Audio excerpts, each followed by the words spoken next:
it is it is conflict, right? But it's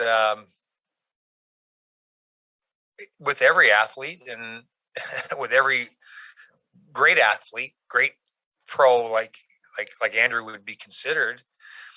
They want to be out there every single play. Is there conflict between Andrew Harris and the Winnipeg Blue Bombers coaching staff? Admittedly, there is, but I don't think it's the kind anybody should be too concerned about. Heck, it might even be the kind of conflict a head coach would like to see in a lot of his players.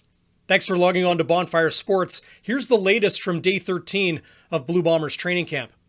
On Wednesday afternoon, prior to practice, head coach Mike O'Shea was asked about the status of Andrew Harris, who had not practiced in well over a week. Wednesday afternoon and into the evening, as the Blue Bombers took to the field for a second consecutive dinner time practice, there was Andrew Harris in cleats and gloves for the first time since day 3 of training camp, running around, throwing and catching with Zach Collaros, and looking like he really wanted to get involved.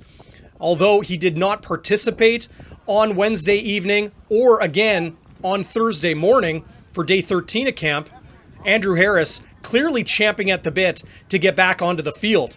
TSN reported a story on Wednesday bringing into question the reliability Andrew Harris might have at this stage of his career, 34 years of age and over a decade in professional football.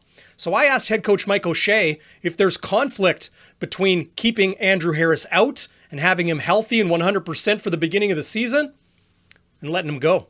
Can you see him pining to get back into it? And are you guys maybe conflicted a little bit and him wanting to be on the field? Yeah, I said that right from the get-go, that if I asked him to practice, he would be out there practicing. And I haven't asked him to practice. I want him doing other things.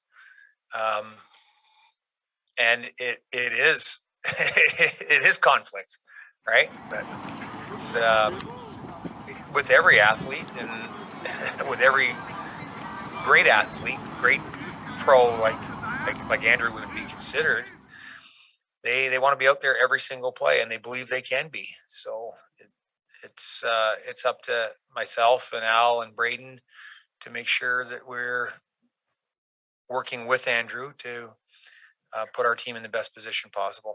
It's absolutely valid to question Andrew Harris's reliability. He is a 34-year-old running back that has played 10 years in the Canadian Football League. But what we do know is Harris's physical health has been extremely reliable through that first 10 years of his career.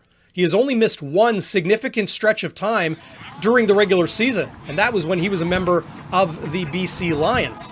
With the regular season just 2 weeks away, Harris wanting to get onto the field, and the head coach, among the entire coaching staff, wanting to ensure Harris is 100% healthy for week 1. He certainly is progressing. I mean, he spends a lot of time with Al. They're kind of joined at the hip for the mornings, as he gets ready. But I still think another week is probably good. Andrew really doesn't need any reps. What happens with guys that are so competitive is they forget how much experience they have, which is probably a good thing, right? They want the reps and they want all the reps. And then it's our job to manage that, scale it back. And he gets a lot of reps with Al.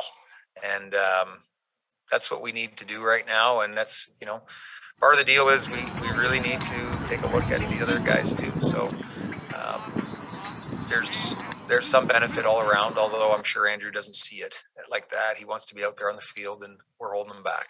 Andrew Harris isn't the only Blue Bombers player who might be dealing with something. Heck, this is a professional training camp.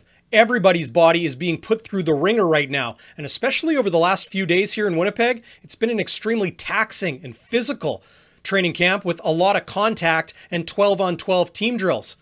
The amount of players who have missed time, a day here and there, are almost too many to name. But as of today, new defensive back Alden Darby, acquired via trade on Monday from the Toronto Argonauts, he left practice early. I asked Mike O'Shea about him. Nothing serious there, more preventative than anything. One player who has not participated in training camp since the first few days is Cam Meredith, the former NFL wide receiver, has a big body and an impressive skill set.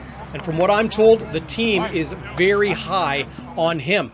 But of course, he's got to get on the field. I asked for Mike O'Shea for an update on Cam Meredith.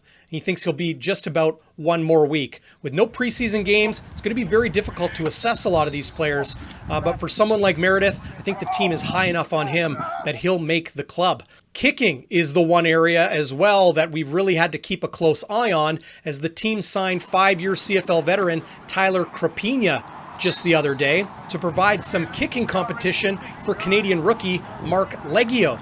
And from what I saw on Thursday, it seemed to work. Now, Crapigna, as Mike O'Shea stated today, was on a flight, new kicker, new holder, everything new, maybe not his best day kicking field goals.